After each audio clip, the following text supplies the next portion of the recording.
परमहंस योगानंद योगी कथामृत chapter 6 वाघ्रस्वामी. वाघ्रस्वामीचा पत्ता मी शोधून काढला आहे. उद्या आपण जाऊया त्यांच्याकडे, अशी मला हवीशी असलेली बातमी चंडीने दिली. चंडी माझ्या आध्यात्मिक शाळेमधला मित्र. या स्वामींनी नुसते आपल्या हातांनी वाघ पकडलेले आहेत आणि त्यांच्याशी झुंज केली आहे अशी ख्याती आहे. जबरदस्त अशा अचाट शक्ती कौशल्यामध्ये माझ्यासारख्या किशोर वयाच्या मुलाला उत्कंठा असणे स्वाभाविकच होते. दुसरा दिवस उजाडला, गारठणाऱ्या हिवाळी थंडीचा. पण आम्ही त्याला थोडेसे दाद देणार. मी आणि चंडी अगदी मजेत निघालो. भवानीपूरमध्ये बरीचशी निष्फळ शोधाशोध केल्यानंतर आम्ही सरते शेवटी त्यांच्या घरापर्यंत पोहोचलो. दरवाजा 2 लोखंडी गोलाकार कड्या होत्या. त्या मी जोरदार वाजवल्या. ह्या कडकडाटाकडे दुर्लक्ष करण्याचा वाव आणीतच एक नौकर सावकाशीने आला.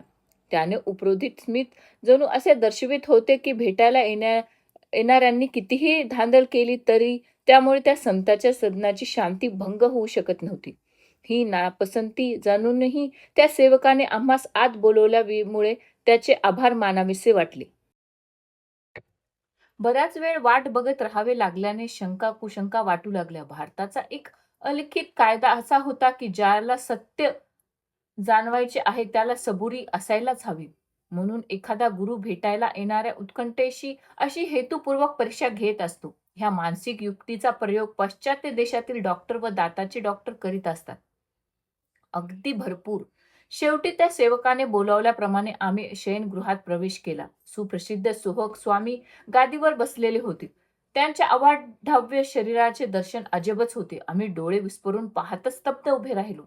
ह्या आधी आम्ही इतके विशाल छाती आणि फुटबॉल सारखे दंड कधीच पाहिले नव्हते. त्यांच्या विशाल मानेवरचा त्यांचा चेहरा एकाच वेळी उग्र आणि शांतही दिसत होता. त्यांना लांब केस आणि दाढी मिशा होत्या. त्यांच्या काळ्या भोर नेत्रात कबूतर आणि वाघ दोघांच्या नजरेतील स्वाभाविक भाव छटा एकत्रित झालेल्या होत्या. जाडजूड कमरेभोवती व्याघ्र बराशिवाय ते विवस्त्र होते. आमच्या तोंडून ज्यावेळी शब्द फुटणे शक्य झाले तेव्हा आम्ही त्यांना नमस्कार केला आणि हिंस्र पशूच्या बाबतीतल्या त्यांच्या साहसाच्या व पराक्रमाबद्दल आम्हास वाटणारी प्रशंसा व्यक्त केली. महाराज, आम्हाला कृपा करून सांगावे, रॉयल बंगाल वाघ म्हणजे सर्वात भयानक वाघ. त्यांचा आपण नुसत्या आपल्या हातांनी कसा सामना करिता? इतकेच नव्हे तर त्यांचा पराभूत कसे करता? बाळांनो, वाघांचा सामना करणे मला बिलकुल कठीण वाटत नाही. पोरखेळ आहे तो. आजही मी ते करू शकेन. मग ते लहान बालकाप्रमाणे हसले. तुम्हाला वाघ म्हणजे वाघ वाटतात, पण मला ते पाळीव मांजरासारखे भासतात. स्वामीजी मला भला माझ्या सुप्त जाणिवेला समजावे की हा वाघ नव्हे तर पाळीव मांजर आहे. पण समोरच्या वाघाची समजूत कशी पटणार? अर्थातच ताकदही आवश्यक आहे. वाघाला पाळीव मांजर समजले तर कुणी बालक वाघावर अर्थातच मात करू शकणार नाही. माझे हे दांडगे बाहू हेच माझे हत्यार पुरेसे आहे. त्यानंतर त्यांनी आम्हाला पडवीत नेले आणि एका भिंतीच्या कडेवर हाताने ठोकले. भिंतीमधली वीट ढसळून पडली आणि त्यांच्या भगदाडातून पलीकडचे आकाश चक्क दिसू लागले. जणू ती वीट म्हणजे भिंतीचा पडलेला दात होता. मी विस्मयचकित झालो. जो इसम भरभक्कम भिंतीची वीट एका ठोशाने पाडू शकतो, तो वाघाचे दात सुद्धा सहज लिल्या पाडू शकतो. खूप जणांना माझ्यासारख्या ताकद असते नसते असे नाही, पण नसतो तो धीर गंभीर आत्मविश्वास. काही लोक शरीराने भरभक्कम असतात, पण जंगलात स्वच्छित सैर करणाऱ्या वाघाच्या नुसत्या दर्शनानेच मूर्छित होण्या इतके मनाने दुर्बल असतात. आपल्या नैसर्गिक वातावरणात वस्ती करणारा वाघ निसर्गतःच क्रूर असतो आणि अफू खाल्लेल्या सर्कशीमधल्या जनावरांपेक्षा खूप वेगळा असतो. अनेक बलभीम म्हणणारे इसम वाघासमोर त्यांच्या एका तडाख्याने गर्भगळीत झालेले असतात. म्हणजे तो प्राणी माणसाची अवस्था एका पाळीव मांजराप्रमाणे करून टाकतो. पुरेसे ताकदवान शरीर असलेला आणि अचाट मानसिक शक्ती असलेला माणूसच फक्त पुढ्यातल्या वाघाला पाळीव मांजराप्रमाणे बनवू शकतो. मी अनेकदा हेच केले आहे. माणसाच्या स्नायूवर हुकूमत करते ते त्याचे मन. हातोड्याच्या घावाचा जोर तो घन घालताच वापरलेल्या शक्तीवर अवलंबून असतो. माणसाच्या देहाची ताकद त्याच्या मानसिक बळावर, इच्छाशक्तीवर व साहसावर अवलंबून असते. माणसाचे शरीर बनवते व चालविते त्याचे मन. पूर्वजन्मीच्या नैसर्गिक जाणीवामुळे व दबावामुळे माणसाच्या जाणीवे शक्ती आणि प्रदर्भात दोन्हीही उत्तर असतात. त्यांनाच सवय असे संबोधित जाते व याच सवयी पुढे शरीराला इष्ट आणि अनिष्ट बनवित असतात. बाह्य दुर्बलतेचे मूळ अंतर्गत दुर्बलतेत असते आणि ह्या चक्रात मग ही बाह्य दुर्बलता आंतरिक दुर्बलतेस वाढीस लागते. मालकाने सेवकास आपला अधिकार गाजवून दिला तर तो हळूहळू मालकावरच वर्चस्व गाजवू लागतो. त्याचप्रमाणे मन देहरूपी सेवकाची गुलामगिरी करू लागतो. शरीराच्या आज्ञा मन पाळू लागतो. आम्ही विनंती केल्यामुळे स्वामींनी आपल्याबद्दल काही सांगायचे कबूल केले. माझी पहिली इच्छा वाघाशी झुंज देण्याची होती. माझे मन फार बलवान होते, पण शरीर मात्र दुबळे होते. आश्चर्योद्गार मला आवरला नाही. ह्या दांडगा भीमासारखा आडदांड माणूस कधी काळी दुबळा असू शकतो ह्याची कल्पनाही मला मान्य होत नव्हती. आरोग्य आणि शक्ती ह्यावर पूर्णपणे लक्ष केंद्रित करून मी माझ्या कमतरतेवर विजय मिळविला. रॉयल बंगाल सारख्या जंगलाच्या राजाला नमविण्यास माझे दुर्बल मनोबळ कमी झाले हे मी ठामपणे म्हणू शकतो. स्वामी म्हणाले, मी कधी वाघाशी झुंज घेऊ शकेल असे आपल्याला वाटले काय? अशी विकसित कल्पना पहिल्यांदा व शेवटचीच माझ्या मनात शिवून गेली. हो, ते हसले होते. पण वाघ अनेक तऱ्हेचे असतात. काही वाघ माणसाच्या वासनांच्या जंगलात हिंडत असतात. पण ह्या शापदाच्या ठोसून बेशुद्ध करून टाकणाऱ्या कुठल्याच आध्यात्मिक लाभ होत नाही. अंतर्मनात फिरत असलेल्या ह्या वासनारूपी श्वानपदावर विजय मिळविणे, याच्यावर मात करणे हे श्रेष्ठ आहे. महाराज, आम्हाला एक सांगाल का? हिंस्र जनावरांचे दमन करता करता आपण वासनांचे दमन करते कसे झालात? स्वामी काही काळ स्तब्ध होते. त्यांची नजर कुठेतरी दूरवर काही निरखित होती. गत कालातील घटना निहाळीत होती. माझी विनंती मानावी किंवा नाही या द्विधा मनस्थितीत ते जराशे झुंजले असावेत, असा मला अंदाज होता. शेवटी त्यांनी होकारार्थी स्मित केले. माझी कीर्ती जेव्हा कळसाला पोहोचली तेव्हा मला गर्वाची नशा चढली. वाघाशी झुंज न करता त्यांनी अनेक कसरती कराव्या असे मला वाटू लागले. ह्या जंगली श्वापदाचा पाळीव माझ्यासारखे वागण्यास लावण्यासाठी माझी ईर्ष्या बनली आणि मी अशा कसरतीचे प्रयोग जाहीरपणे करण्यास यशस्वी झालो. एके दिवशी संध्याकाळी माझे वडील चितारुंग मनस्थितीत माझ्या खोलीत आले. बाळ, मी तुला धोक्याची सूचना द्यायला आलो आहे. कार्यकारणारूपी चक्राधुंद जे अनिष्ट परिणाम निर्माण होतात त्यापासून मला तुला वाचवायचे आहे. बाबा, तुम्ही दैववादी आहात का? तुमच्या भोवळ्या भाबड्या समजुतीमुळे मी माझ्या कर्तृत्वाच्या ओघात आळा का म्हणून घालू? मी दैववादी नाही बाळा, पण धर्मग्रंथात सूड घेण्याचे व सामान्य कायदे आहेत त्यावर माझा विश्वास आहे. जंगलाच्या साम्राज्यात तुझ्याबद्दल नाराजगी आहे. तो रोष तुझ्यावर ओढू नये एवढीच माझी इच्छा आहे. बाबा, मला तुमच्या बोलण्याचे नवल वाटत आहे. वाघ देखणे असले तरी दयाहीन व क्रूर असतात हे मला माहिती आहे. एक निष्पाप जीवाचे भक्षण करण्याबरोबरच ते दुसऱ्या भक्ष्यावर नव्या लालसेने लक्ष ठेवतात. हे भक्ष्य म्हणजे हिरवळीवर आनंदाने बागडणारे एखादे सुंदर हरिणही असू शकते. वाघ त्यांना झडप घालून पकडतो, त्यांच्या नरम घशाचा लचका घेतो. तो दुष्ट पशु त्या मूक रुदत असणाऱ्या हरिणाच्या रक्ताची थोडीशीही चव घेऊन निघून जातो. जंगलातील सर्वात दुष्ट प्राण्यांची जात म्हणजे वाघ. कुणास माहीत याच्या मख्ख डोक्यात माझ्या माराचे कदाचित जराशे शहाणपण तरी येईल. ह्या जंगलाच्या शाळेत ना बाबा, मी त्यांना हळुवारपणे शिकवणारा एक शिक्षक आहे. बाबा, माझी विनंती आहे, वाघांना माणसाळणारा असा माझा विचार करा. वाघाची हिंसा करणारा असा करू नका. माझी सत्कृत्य माझ्यावरच संकट का आणतील? कृपा करून माझ्या जीवाची रीत बदलण्याची आज्ञा मला देऊ नका. चंडी आणि मी जीवाचे कान करून त्यांच्या मनातील या द्वंद्वाबद्दल ऐकत होतो. भारतामध्ये वडिलांची आज्ञा करण्याचे अपत्य शक्य तोवर मोडले नाहीत.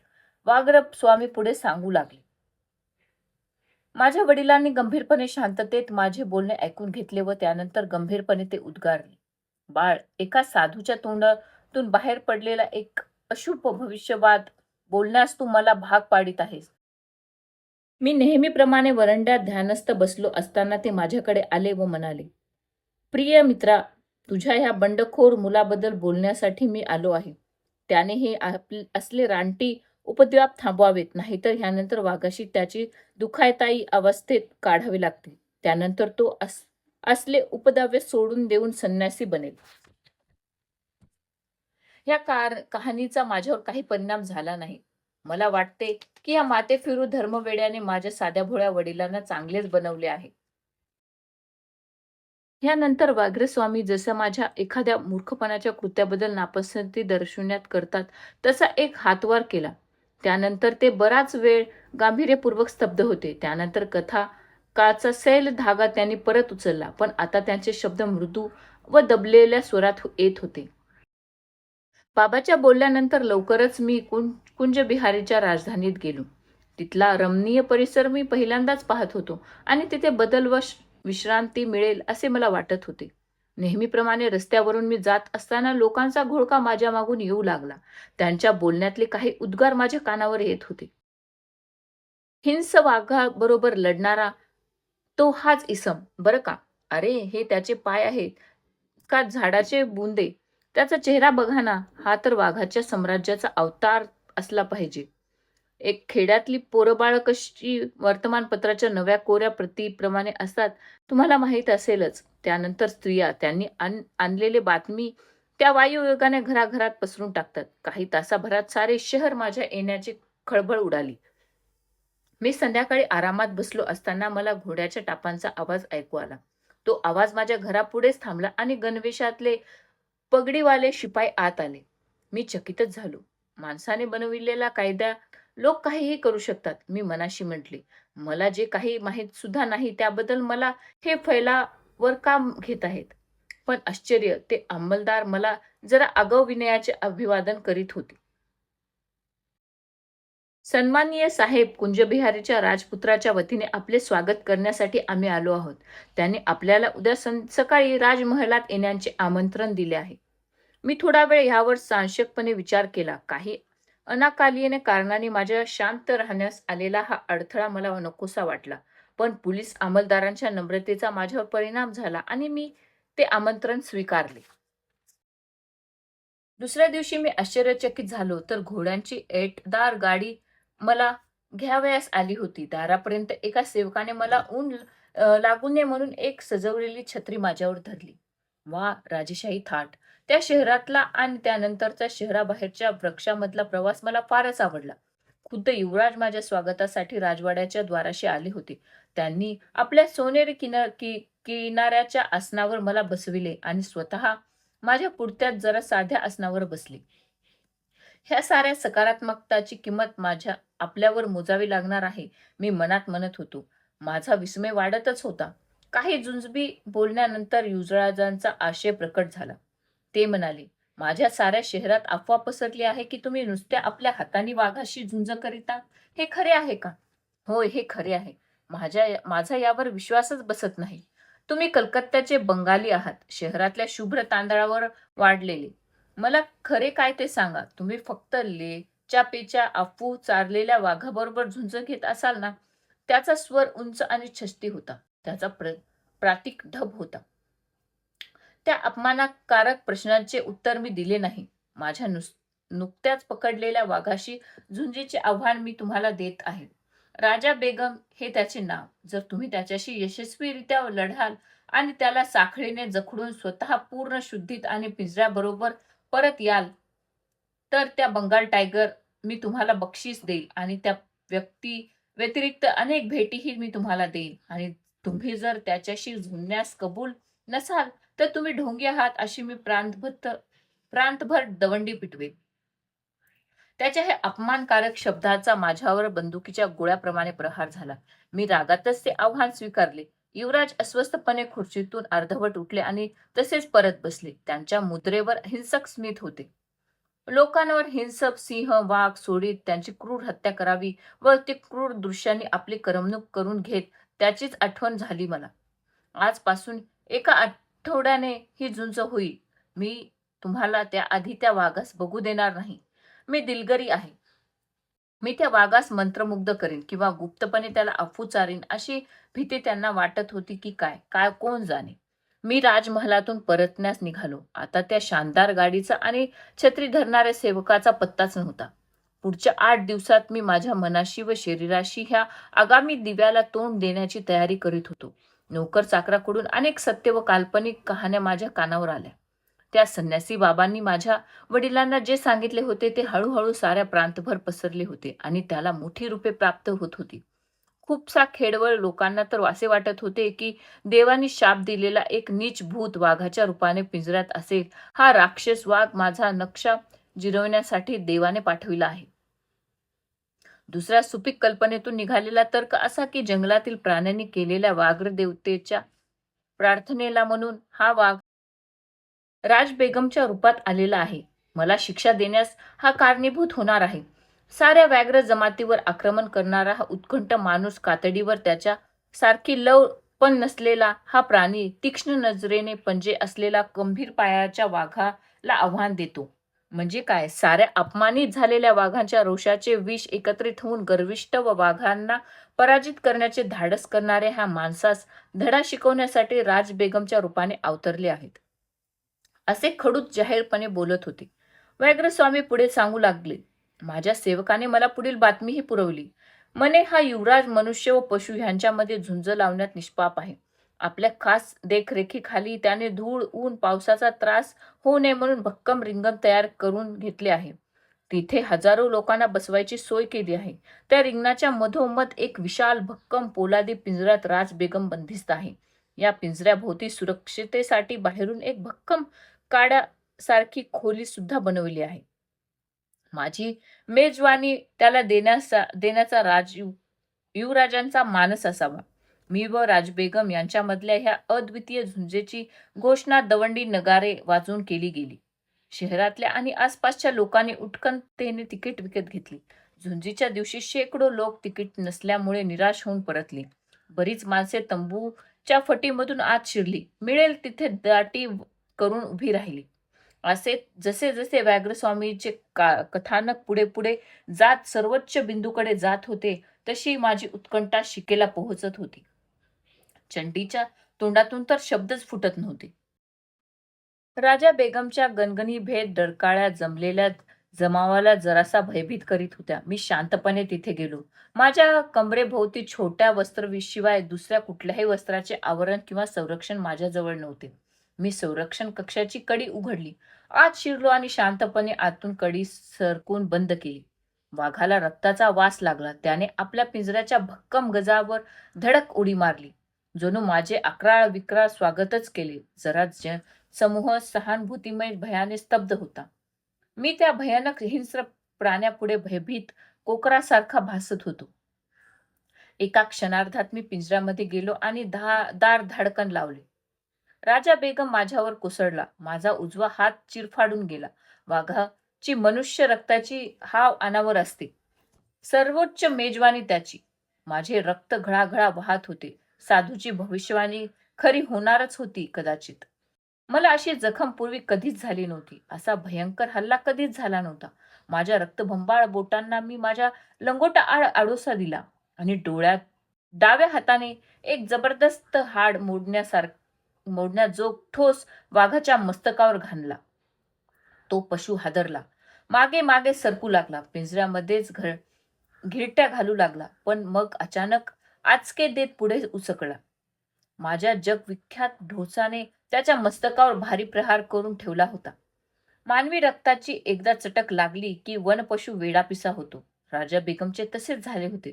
दारू न मिळालेल्या अट्टर दारूबासास दारूचा एक घोट घेतल्यावर होते तशी त्याची स्थिती झाली होती. त्याचे माझ्यावर फार जीवघेणे हल्ले होत होते. त्यांना कानठळ्या बसविणाऱ्या डरकाळ्यांची थाट, त्यांचे पंजे व हात या दोघांच्या हल्ल्यापुढे माझा फक्त एक शाबूत डाव्या हाताचा बचाव अपुरा होता. पण मी त्याचा जबरदस्त बदला घेत होतो. आम्ही दोघे मरणाशी झुंजत होतो. पिंजऱ्यात धावाधाव होत होती. रक्ताच्या चिथळकांड्या उडत होत्या आणि त्या पशुच्या घशातून रक्त लालसेचे चित्कार आणि त्याच्याच बरोबर वेदनेचे उदासे बाहेर पडू लागले. वाघाला गोळी घाला, वाघाला ठार करा, किंकाळ्या जनसमुदायातून उठू लागल्या. पण मनुष्य आणि पशु इतक्या त्वरित व जलद रीतीने हलत होते की शिपायाची गोळी लक्ष साधू शकत नव्हती. मी माझी सारी मानसिक शक्ती एकवटली. आधारासाठी एक आरोळी टाकली आणि जीव एकवटून अखेरचा टोला हाणला.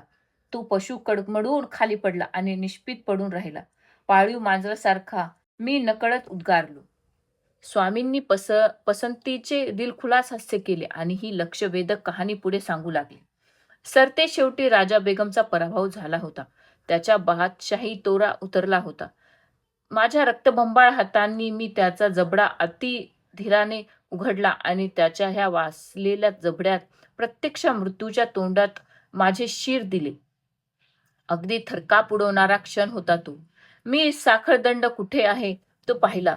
खाली भूमीवर पडलेल्या राशीतून साखळदंड काढला आणि त्या पशुच्या पिंजऱ्याच्या गजाशी साखळदंडाने बंदिस्त केले आणि मोठ्या विजयी मुद्रेने दाराकडे पावले टाकली. पण राजा बेगम हा जणू खरोखरच पिशाचाचा अवतार. राक्षसी ताकद होती त्याच्यामध्ये. अविश्वसनीय झटक्याने त्याने साखळदंड तोडला आणि माझ्या पाठीवर झेप घेतली. माझा खांदा त्याच्या जबड्यात पकडला. मी धाडकन खाली कोसळलो, पण क्षणाभरातच मी त्याला खाली पाडून त्यावर आरूढ झालो. त्याच्यावर निर्दयपणे ठोसे मारीत राहिलो. ते कपटी जनावर अर्धवट बेशुद्ध झाले. या खेपेला मी त्याला जास्त काळजीपूर्वक बांधले. हळूच पिंजऱ्याबाहेर आलो. या खेपेस आनंदाच्या आरोळ्या माझ्या चोहो बाजूने उठत होत्या. साऱ्या जमावाचा आनंद जणू एकाच विशाल मुखातून आल्यासारखा निदात होता. मला विवश करणाऱ्या भयंकर जखमा झाल्या होत्या, तरी मी त्या झुंजीच्या 3ही अटी पुऱ्या केल्या होत्या. पहिली, वाघाला बेशुद्ध करणे. दुसरी, त्याला साखळी दंडाने बांधणे. आणि तिसरी म्हणजे त्यानंतर स्वतःच्या पावली कोणाच्याही आधाराशिवाय बाहेर येणे. यावर मात म्हणजे ह्या हिंस्र पशुला मी इतके घायल केले होते की त्याच्या जबड्यात मी मान दिली तरी घास घेण्याचे भान त्याला नव्हते. अनायास मिळालेल्या शिकार गमवण्याची तमा नव्हती. माझ्या जखमावर योग्य औषधोपचार झाल्यावर माझा मोठा सन्मान झाला. मला हार घातले, तुरे दिले, सुवर्णाच्या मोहरा सुद्धा उधळल्या लोकांनी माझ्यावर. साऱ्या शहरात आनंदाने समारंभाचे चैतन्य संचारले. आजपर्यंत इतका अवाढव्य आणि हिंस्र वाघ कोणी पाहिला नव्हता. अशा प्राण्यावर मी केलेली मात चहूकडे बोलण्याचा विषय होऊन राहिला. ठरल्याप्रमाणे राजा बेगम मला बक्षीस म्हणून दिला गेला, पण ह्यावेळी मला विजयोन्माद भासला नाही. एका अनाहून आध्यात्मिक आगमन माझ्या अंतर्मनात झाले होते. असे वाटत होते की जेव्हा मी पिंजऱ्यातून शेवटी बाहेर निघालो, तो जणू माझ्या भौतिक महत्वाकांक्षेची द्वारे बंद करूनच. त्यानंतर माझ्या जीवनात एका दुःखद काळाचा प्रवेश झाला. इतके रक्त वाहून गेल्यामुळे मी पुढचा काळ जणू मृत्युमुखात घालवला. रक्तात विष भिनले होते. जेव्हा मी कुंजबिहार सोडण्या इतका बरा झालो, तेव्हा मी माझ्या वडिलांजवळ जसा कबुली जवाब दिला. हो, ते मला भेटले असते तर माझे बोलणे अगदी मनापासूनच होते, कारण एके दिवशी ते संत आपसकूनच आले. वाघाचा खेळ पुरे झाला. ते शांत गंभीर विश्वासाचे उद्गार आता माझ्याबरोबर चल. मानवी मनात संचार करणाऱ्या अज्ञानाच्या पशूंना नमविणे मी आता तुला शिकवितो. तुला आजूबाजूचे प्रेक्षक असायची सवय आहे ना. आता प्रेक्षक असतील दूतांचे थवे. त्यांना तुझ्या योगावर मिळविलेल्या प्रावीण्याचे कौतुक वाटेल. माझ्या देवतुल्य गुरूंनी मला आध्यात्मिक मार्गाची ओळख करून दिली. त्यांनी माझ्या आत्म्याची द्वारे उघडली. खूप काळ न वापरता गंजलेली. त्यानंतर आम्ही हातात हात घालून हिमालयाकडे माझ्या शिक्षणासाठी प्रयाण केला. चंडी आणि मी महाराजांच्या पायावर नमनासाठी वाकलो. आपल्या झंझावती जीवनाची कहाणी त्यांनी आम्हाला सारांशता पण स्पष्ट करून सांगितल्याबद्दल आम्ही त्यांचे कृतज्ञ होतो. त्या गारोठ्या दालनात वाट बघितल्याने हे घरघोस पारितोषिक आम्हाला मिळाले होते.